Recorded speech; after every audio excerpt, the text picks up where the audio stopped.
Hola, bienvenidos a una nueva edición de La Hora de la Verdad. Estáis a punto de ver un programa histórico. Yo sé que esa palabra la utilizan muy a menudo con cada Madrid-Barça, con cada Olimpiadas, pero realmente vamos a hablar de cosas que no se pueden decir, por lo menos en España, en los últimos 20 años. Vamos a hablar de la violencia de todo género.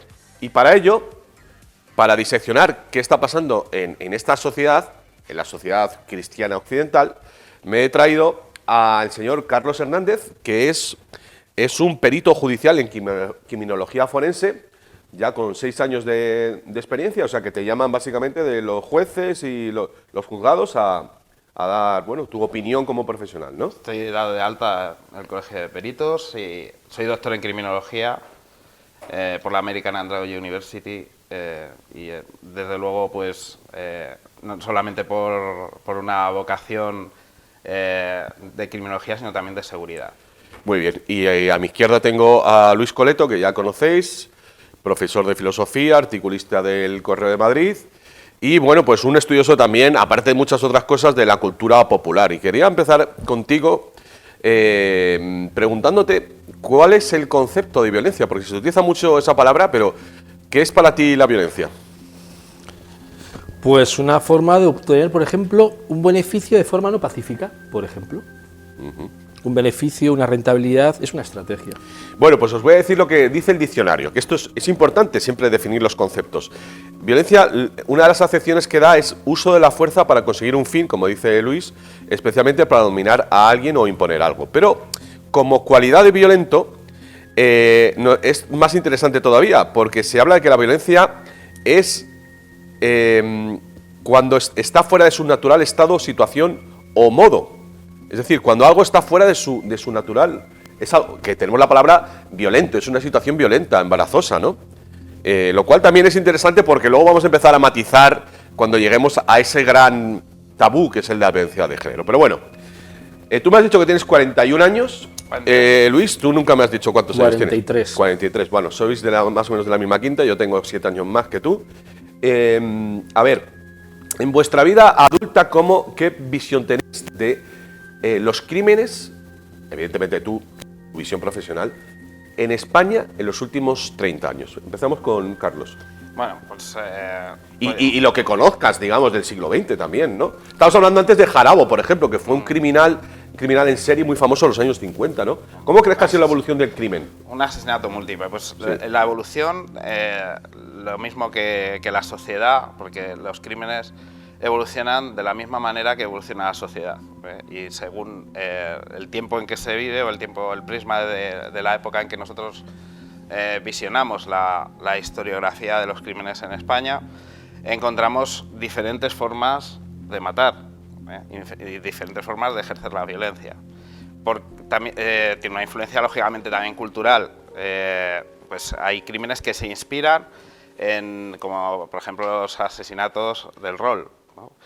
Que se inspiran en algo que la sociedad en esos momentos pues está viviendo una fantasía. Bueno, para que no lo sepa, perdóname Carlos, pues este fue un chico que estaba obsesionado con el rol y con una katana mató a sus padres. Eso es uno de los casos, otro también que se produjo también en la parada de un autobús de un grupo de chicos que también obsesionados con ello.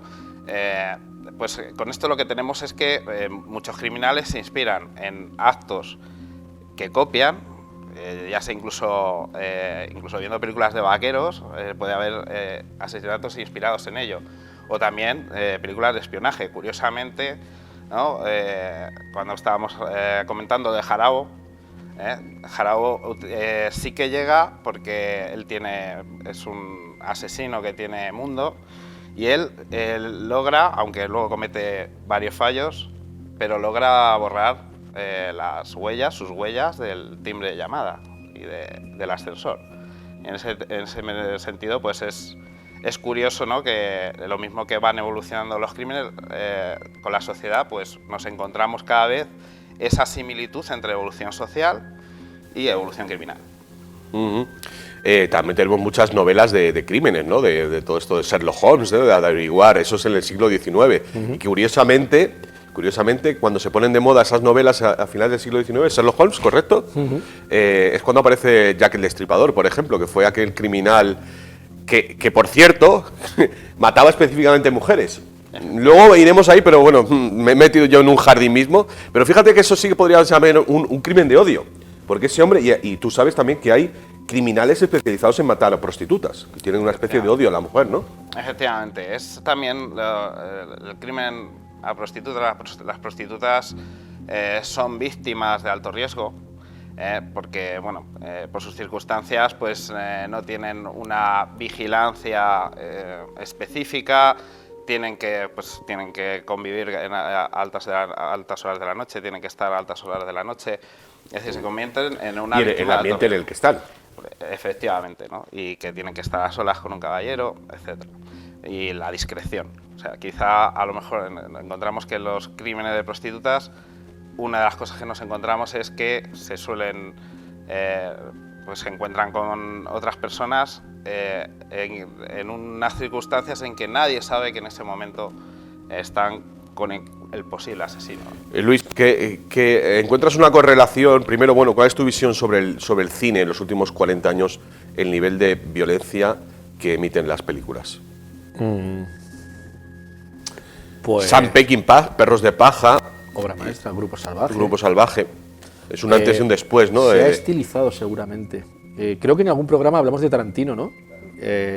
¿Hasta qué punto hay un hiato entre violencia, digamos, representada y violencia en el mundo real? ¿Hasta qué punto se puede escindir ambas, ¿no? ¿Hasta qué punto una genera otra? ¿Hasta qué punto otra genera la una? Es decir, me interesa bastante esos vasos comunicantes entre violencia de ficción y violencia real, ¿no?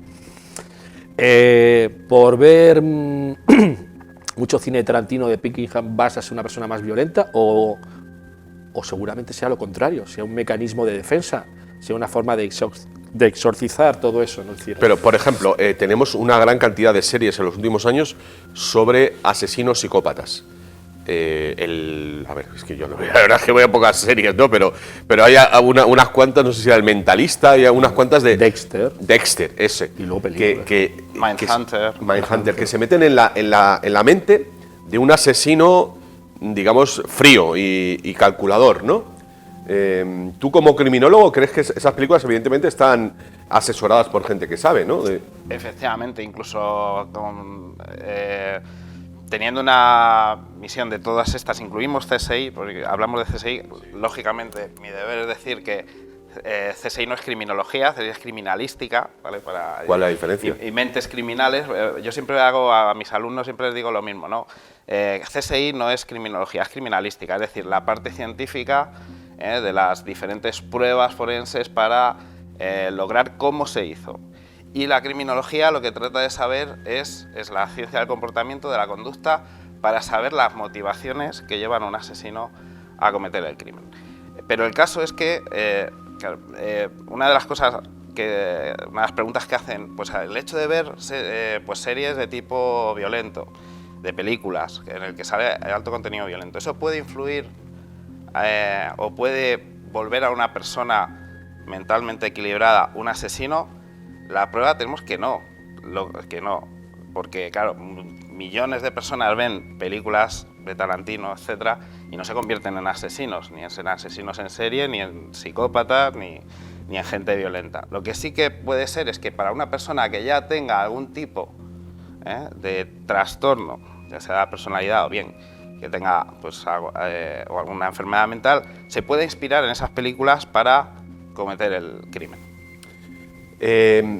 Con los 20 años que llevo analizando todo este tema de la violencia de género, os puedo decir, y bueno, a ver si sobre todo tú discrepas o no, que cada vez que aparece un asesinato de violencia de género, aparecen dos después. Al día siguiente hay otro. Y yo creo que es que a alguien que, como dices tú, le estalla un poco, bueno, pues que tiene algo contra esa mujer, ese asesinato del cual se habla constantemente, le da ideas. Bueno, es que es muy interesante lo que estás comentando, Rafael, porque curiosamente con los suicidios se dice que no se fomentan noticias de suicidios por el motivo de lo que se llama la imitación. el fenómeno de la imitación. Eso se ha estudiado muchas veces, que cuando salen varias noticias de suicidios, pues hay más personas que deciden dar el paso de suicidarse. Pero curiosamente con las noticias de violencia de género o con otro tipo de violencias, en ese sentido no se sigue el mismo patrón. Y yo me pregunto por qué. O sea, ¿por qué la prensa, yo no digo que no se den las noticias han de darse, pero sí que se le den esa especie de publicidad? A mí me parece curioso. Luis, tú viviste en Bilbao lo más duro de los años 80 y 90.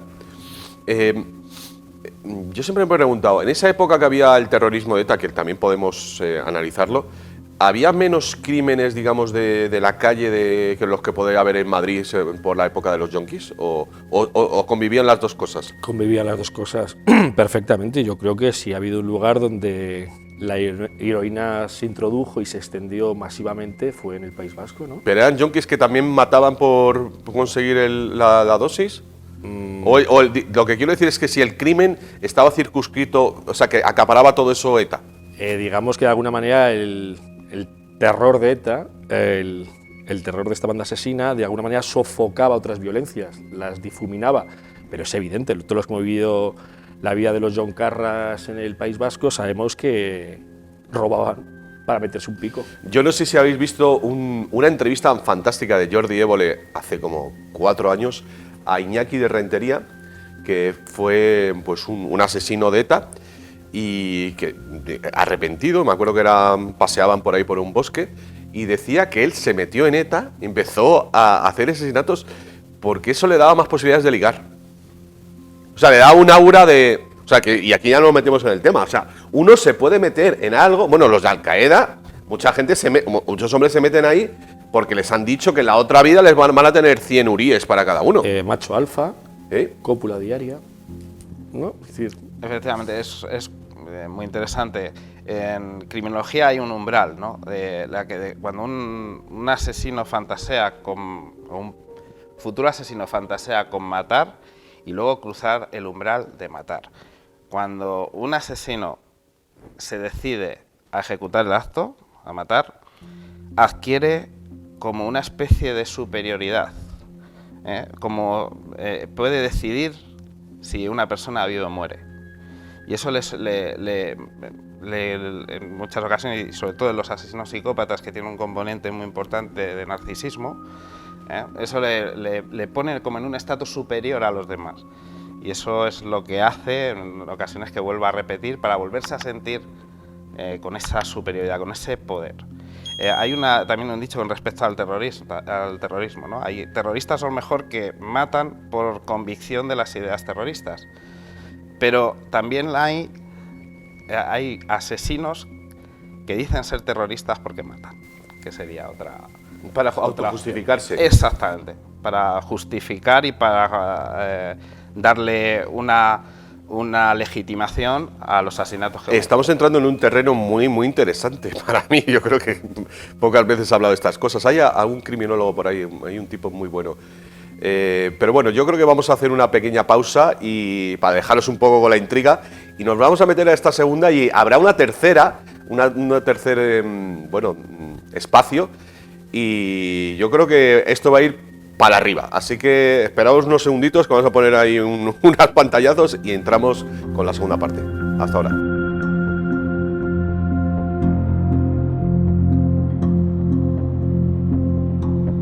Bueno, nos metemos en la mente del asesino.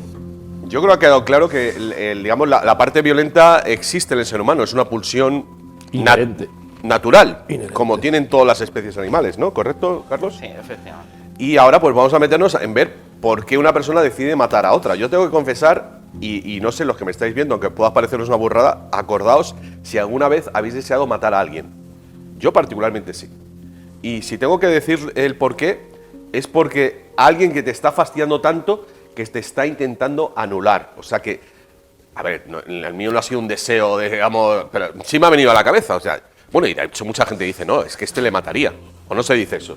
¿No? A tu jefe, a gente cuando te está puteando, ¿sí o no? Sí, la expresión. Claro, no reconocer eso es Claro, aquí el asunto, Carlos, es cuando se pasa del pensamiento a los hechos.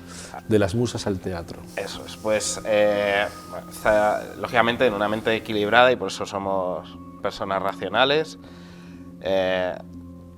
Siempre se busca, para resolver un problema, siempre se busca cualquier medio, y la violencia acaba siendo el último, digamos, el último recurso, ¿no?, en el ser humano. La frustración supera incluso, pues, y de hecho, no solamente a nivel criminológico, sino a nivel jurídico está contemplado en ocasiones, pues, que esa frustración, esa necesidad de eliminar el problema puede llegar a nublar la razón, y cometer el acto. En esos casos, pues, una vez que se comete el acto criminal, una persona equilibrada, pues luego, pues, llega el momento de arrepentimiento, de inculparse de lo que se ha hecho, de arrepentirse, bueno, pues en ese sentido tenemos claro que cualquier persona en un momento dado, en unas circunstancias extremas, podría llegar a matar. Bueno, y al hilo de lo que estás comentando, después de unos años 80 con ETA, en los años 90, a finales de los años 90 aparece Al-Qaeda, y en el año 99-2000 el crimen, digamos, pasional, que ha ocurrido siempre a lo largo de la historia, está en todas las culturas, y ahora podemos analizar el crimen por celos, como sucede, pues aparece una etiqueta que se llama violencia de género, y parece que aparece una categoría diferente de un tipo de asesinato que es por el odio de un hombre a todas las mujeres. Antes comentábamos, Luis, que si algo se podía encuadrar en ese tipo de crímenes, el tipo de asesino como Jack el Destripador o asesinos de prostitutas, ¿no? Pero ¿tú te has llegado a plantear si esas 50-60 muertes que llaman de violencia de género al año en España son todas por un odio del hombre hacia el género femenino? Claro que me lo he planteado, y obviamente digo que no. Obviamente digo que no hay un factor, digamos, ideológico, un factor cultural. Hay multitud de factores, multitud de causas que explicarían por qué un hombre acaba matando a una mujer, o viceversa, porque una mujer acaba matando a un hombre. Ajá. Carlos, evidentemente tenemos el problema de que no se dice la motivación de esos crímenes, salvo alguna vez cuando es muy espectacular y tal, ¿no? Sí. Pero bueno, es que muchas de estas noticias que aparecen, ¿no?, y que acaban siendo un crimen machista, en muchas ocasiones nos encontramos que son personas ancianas, la cual, por posiblemente otros motivos, pero no es como... El problema está en que en cuanto ponen una etiqueta ya se deja de ver más allá. Y entonces ahí yo creo deshonesto no ir al fondo de la criminogénesis de cada uno de los asesinatos, porque es que además eso yo creo que es perjudicial para la sociedad en general, porque el hecho de etiquetar, el hecho de que siempre en el ámbito de la pareja, siempre que un hombre mata a una mujer, independientemente de las circunstancias, independientemente de las motivaciones, siempre se etiqueta como crimen machista. Yo creo que eso es faltar a la honestidad y en lo que me toca respecto a la verdad, respecto a los hechos en general, porque si hacemos eso, pues bueno, entonces lo catalogamos así y ya dejamos de investigar lo que comentabas. El crimen pasional lo pueden cometer un hombre y una mujer. ¿Qué diferencia hay si ahora mismo cogemos un asesinato en el cual un hombre mata a su pareja mujer porque está celoso respecto a pues eso, que le pone los cuernos en un momento dado, la pilla infraganti en una infidelidad? ¿Qué diferencia hay entre que un hombre lo haga con una mujer que una mujer lo haga con un hombre? pues generalmente los medios de comunicación tratan de explicar el crimen cometido por la mujer como un acto pasional, como lo que era antes, mientras que el hombre a la mujer es un acto político. Como lo que es, un Claro. acto pasional. Si una mujer Claro. ve a que su marido le pone... Pero al contrario no. Y eso a mí me lleva a una reflexión. Si pretenden que el hombre y la mujer somos iguales, ¿por qué no es igual digamos, de posibilidad de hacer el mal de esa manera a una mujer.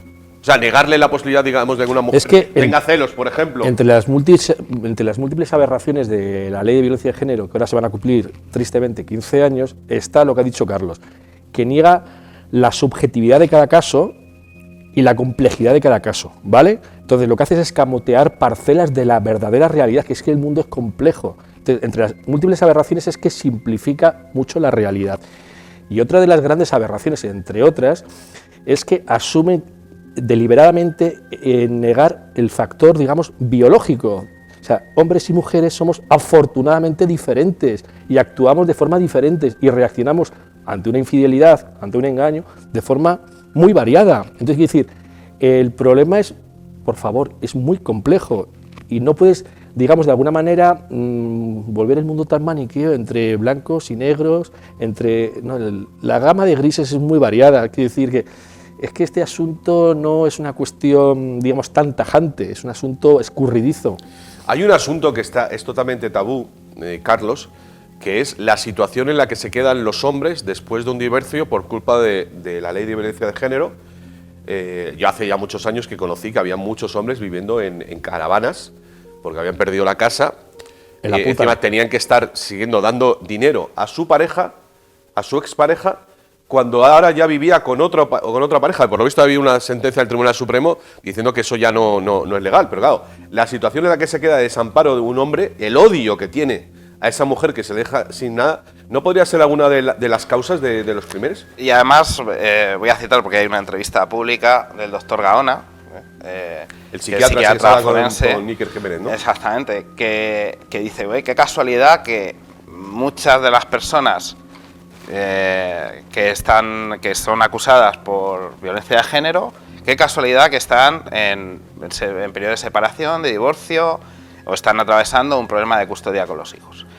Bueno, eso está estudiado que es así. Eso es así. Y entonces cito a este psiquiatra acreditado forense. Psiquiatra, sí.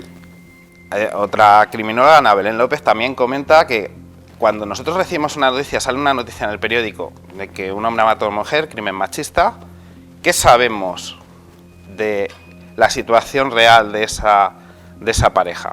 ¿Qué hay detrás? Y es ahí donde vamos con el tema de que etiquetando una cosa ya lo etiquetamos, ya dejamos de... a la sociedad le queda la impronta de que ese hombre era un machista.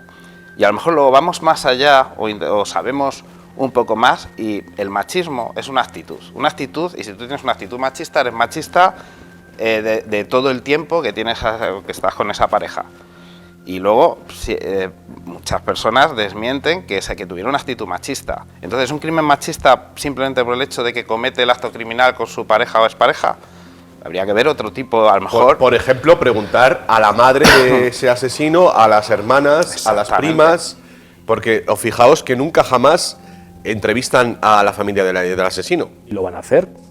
Etiquetar, como bien dice Carlos, es neutralizar, es amputar la posibilidad de conocer la verdad. Es decir, para empezar, es un asunto personal, o sea, lo privado no es público, como se empeña el feminismo liberticida en insistir, no, o sea, lo personal, lo familiar es familiar, no es político.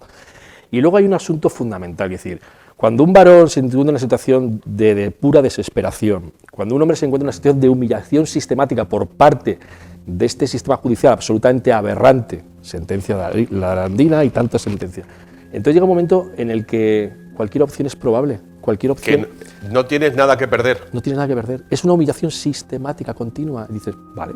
Es que entonces esto nos llevaría a que a lo mejor la ley de violencia de género está generando muertes, porque está generando hombres en calidad de desamparo y que dice, eso, no tengo nada que perder, o tú o yo.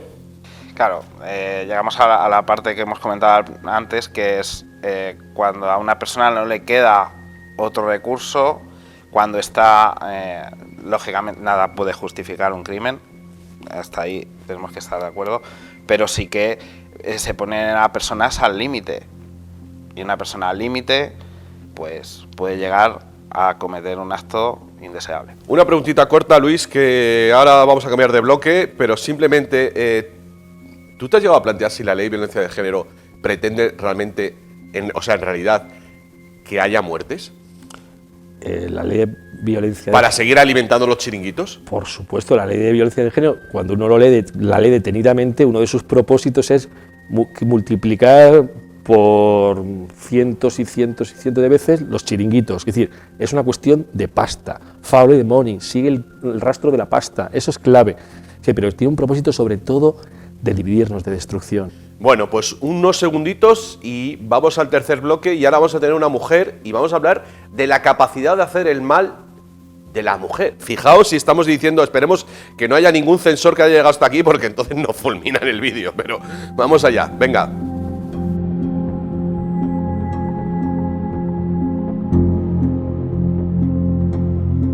Bueno, pues ahora vamos a hablar sobre la violencia ejercida por la mujer y todo lo que está rodeando esto de la violencia de género. Entonces, pues hemos traído a Laura Garay, que es estudiante de psicología, y bueno, pues es una mujer que no odia a los hombres.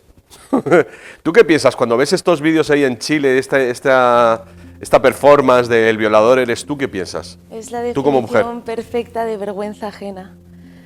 Siento que no representan no solo a mí, sino a la mayoría de las mujeres, puesto que la mayoría, gracias a Dios, sabemos que somos complementarios y que necesitamos al hombre en nuestras vidas.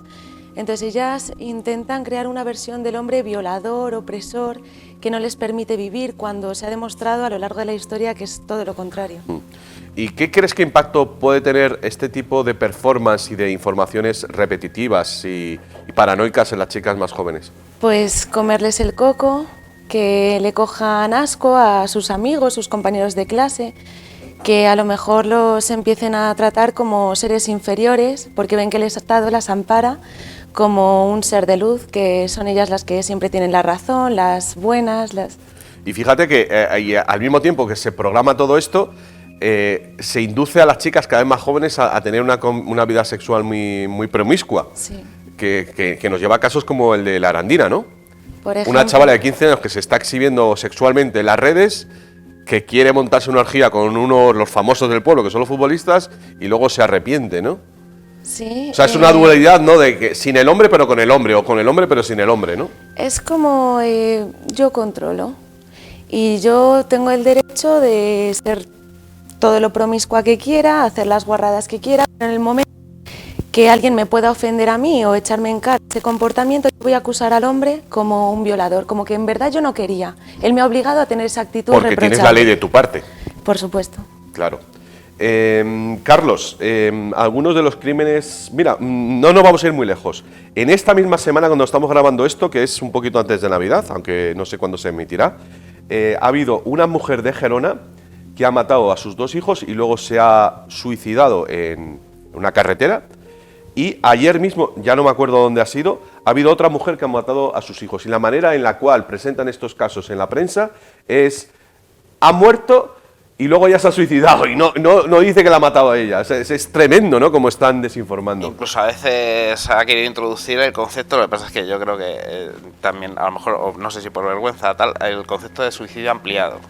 Explícanos eso. Explico. Cuando un hombre mata a sus hijos, siempre lo enfocan desde el punto de vista de que quiere hacer daño a su pareja, a su expareja o a su exmujer, etc. Sin embargo, cuando una mujer mata a sus hijos, es como que no le quedaba más remedio, como que ella se quería suicidar, y como sus hijos es lo que más quiere, pues entonces se suicidaba. Que ocurrió con una madre que tiró a sus hijas por la ventana, y entonces decían que una madre y sus hijos se arrojan por la ventana.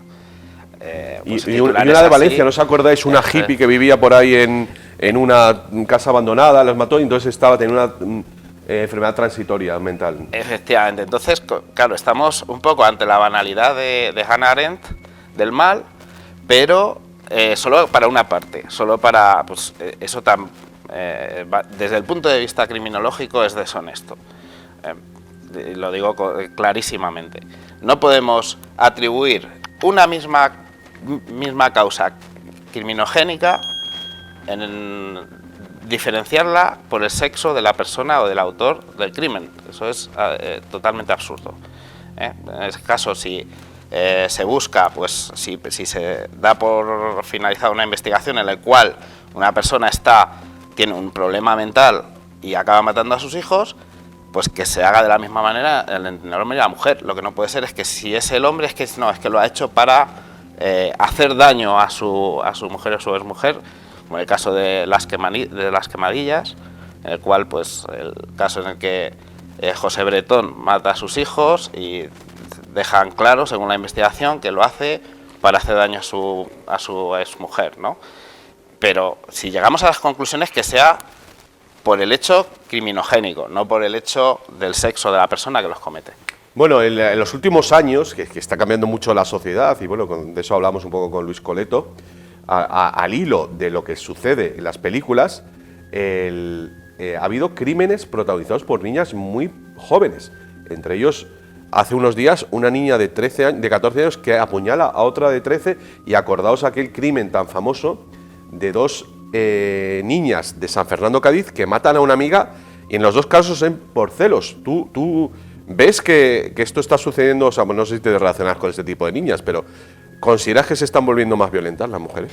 Sí, por lo que hablábamos antes, se ven amparadas por la sociedad, son doblemente defendidas, tanto por ser menores como por ser mujeres. Entonces se ven impunes para cometer la violencia, que son personas trastornadas, obviamente, pero sí que les da pie la sociedad a realizar estos delitos porque ven que no va a tener represalias. Carlos, ¿tú recuerdas la película Tomb Raider? Angelina Jolie, guapísima, por cierto. Yo creo que ha sido la primera heroína violenta femenina, ¿no? Pero a partir de ahí, bueno, ya casi todas las superhéroes ahora son superheroínas y reparten mamporros por todos los lados, ¿no? Incluso todas las guapas, Scarlett Johansson, Natalie Portman, están haciendo papeles de mujer dura, ¿no? Sí, es curioso que están adoptando un rol violento, ¿no? Eso podríamos atribuirlo a los crímenes que has comentado, que puedan ser inspirados en esa ya tradición violenta de los últimos años, pero tenemos que recordar que físicamente la mujer tiene menos fuerza física que el hombre. La mujer tiene una gran tradición criminal según su capacidad, y es, por ejemplo, envenenamientos, ¿no? Exactamente.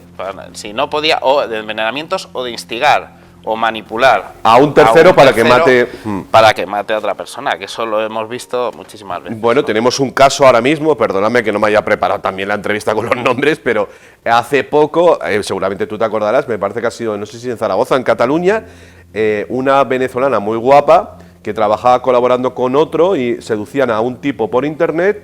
Y en el caso de los policías, eran policías locales, había un caso de policías locales también, incluyendo el de Barcelona, la Guardia de Barcelona, que incitó a un compañero a matar a otro. Sí, y un triángulo amoroso. Y es que también lo encontramos algo similar, digamos, en la manipulación, incluso en el tema lésbico, con el crimen de León, con el crimen de la es verdad, presidenta de la Diputación de León, sí, que fue asesinada y porque había un rollo... Sí, al final era una cosa muy... me extraña que no le hayan hecho una serie ya de eso, porque tiene todos los elementos.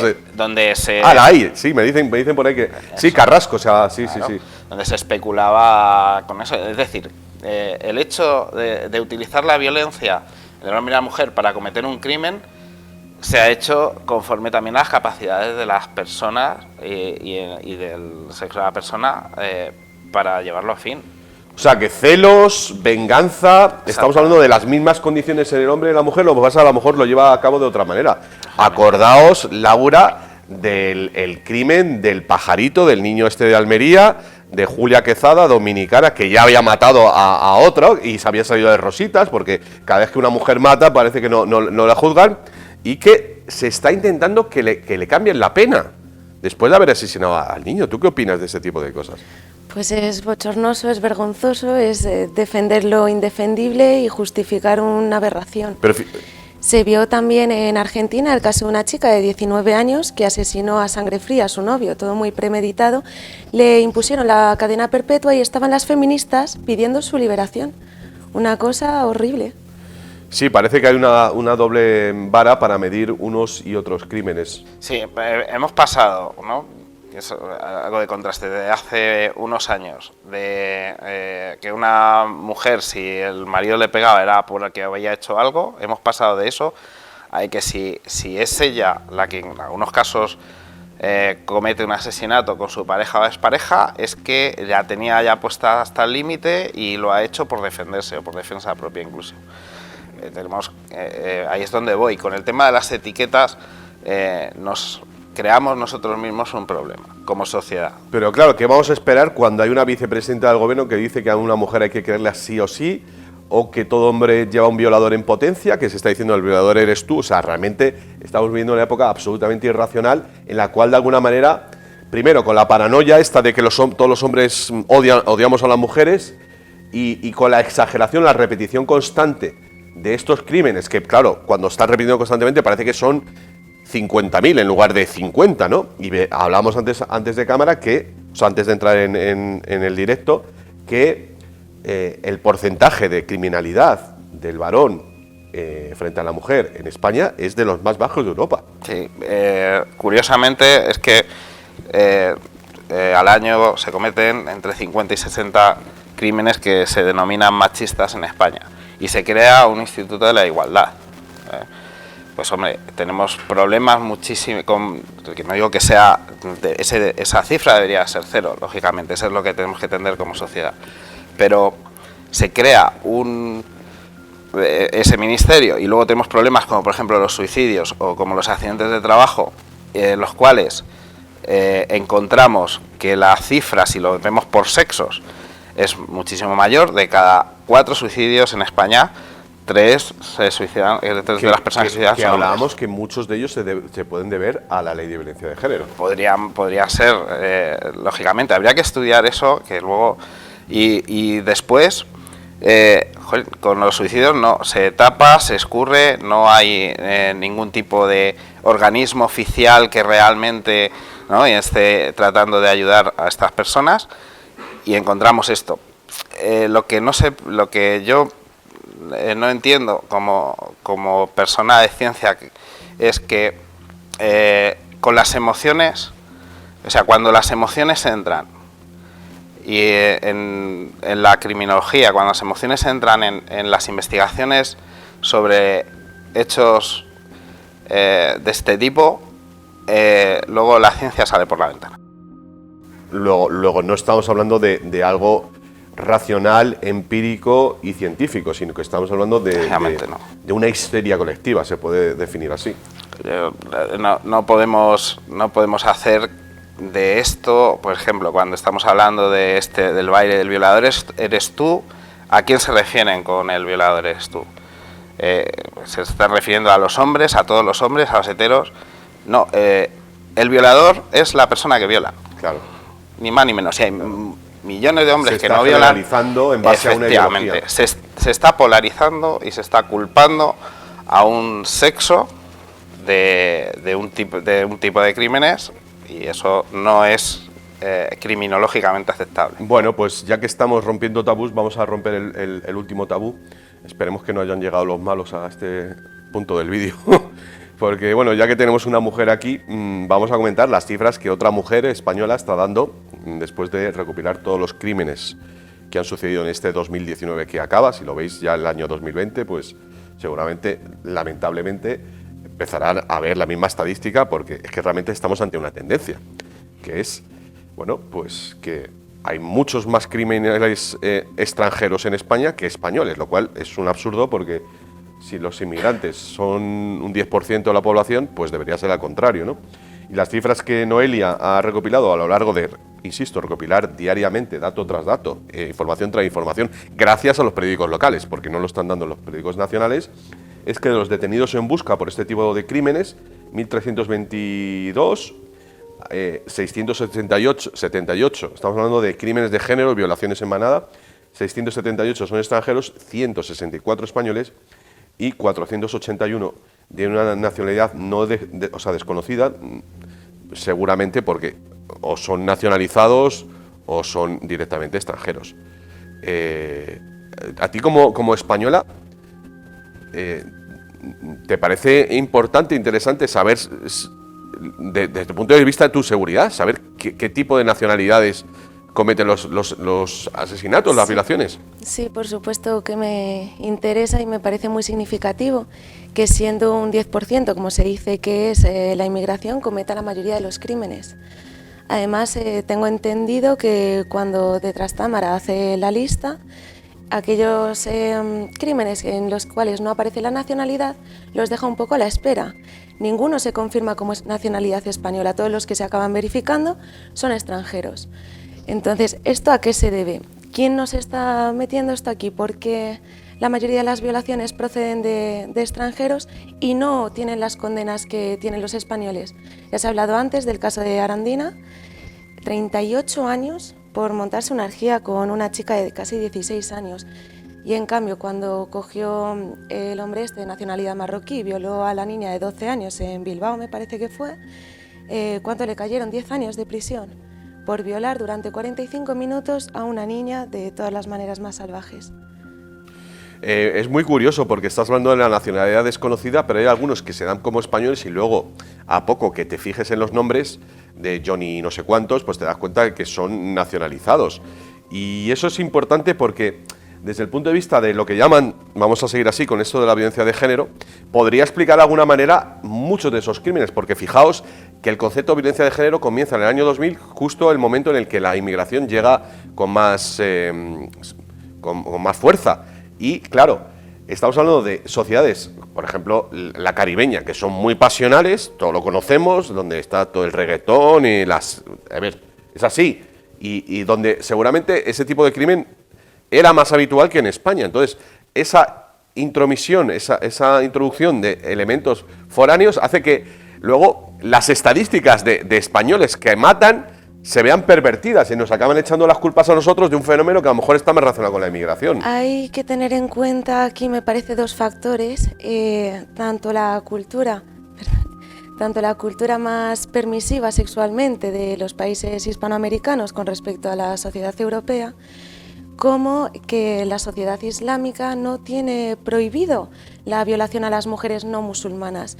De hecho, si estudiamos el Islam, es permitido o incluso aconsejable. En las fatuas están recomendando a los musulmanes en territorio europeo que violen a las europeas, que no pasa nada, tienen vía libre. Hay algunas mezquitas salafistas en las que sí se ha hablado de que eso puede ser posible. ¿Cuál es tu opinión de este factor a la hora de sobre todo la violencia de género?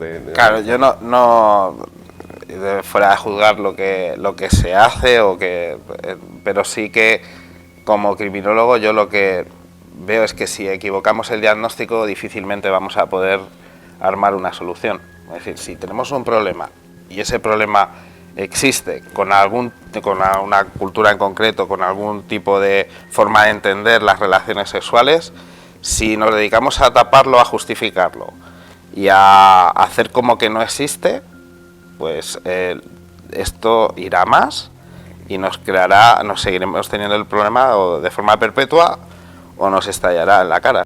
Primero de todo, muchas gracias a las tres personas que habéis intervenido y me gustaría hacer una reflexión. Simplemente pensad en que un país como Marruecos, que todos conocemos porque es vecino, de la posibilidad que tiene un chaval de 17 o 18 años de ligar y de tener relaciones sexuales, que se venga a España con esa cultura y que vea cómo van vestidas las chicas, el juego sexual que hay con el reggaetón. O sea, no se volvería loco un chaval. Lo toman como una invitación. Como una invitación. Y luego suceden esas cosas. Entonces, aquí lo que habría que plantearse es si la mano libre que están dando para entrar a esos chavales que llamamos menas, ¿no será una oferta de que vayan a violar a mujeres españolas? O sea, claro, estaríamos hablando de una conspiración muy grave, ¿no? Porque acordaos que en tiempos remotos, cuando un país invadía a otro, cuando había una guerra, lo primero que hacían era violar a las mujeres, como una manera de vengarse, de dañarlas psicológicamente, ¿no? Entonces estaremos hablando de algo, una invasión permitida para eso. O sea, y fijaos que curioso, porque entonces las feministas no estarían defendiendo a las mujeres españolas, porque generalmente cuando hay una manada de inmigrantes los disculpan, y ha habido ya varias declaraciones en ese sentido. Es curioso que no aparezcan en esos casos. Yo no entiendo ni soy la persona más adecuada para hablar de esa trascendencia política, pero yo me reafirmo en que si no hacemos un buen diagnóstico, no vamos a dar, o difícilmente daremos con la solución. Bueno, pues hasta aquí ha llegado el programa La Hora de la Verdad. Muchas gracias a Laura Garay, a Carlos Hernández o Fernández. Hernández. Y a Luis Coleto. Y bueno, pues la verdad es que yo os invito a plantearos el problema de la violencia de todo género en España y sin separar lo uno de lo otro, porque realmente todos estamos viviendo en una misma realidad, que es la realidad cultural y económica y política, en la que todos estos hechos aparentemente inconexos suceden, ¿no? Y eso es lo que hemos pretendido hacer. A ver si os ha gustado y promocionad el vídeo del canal Numedia. Hasta la próxima.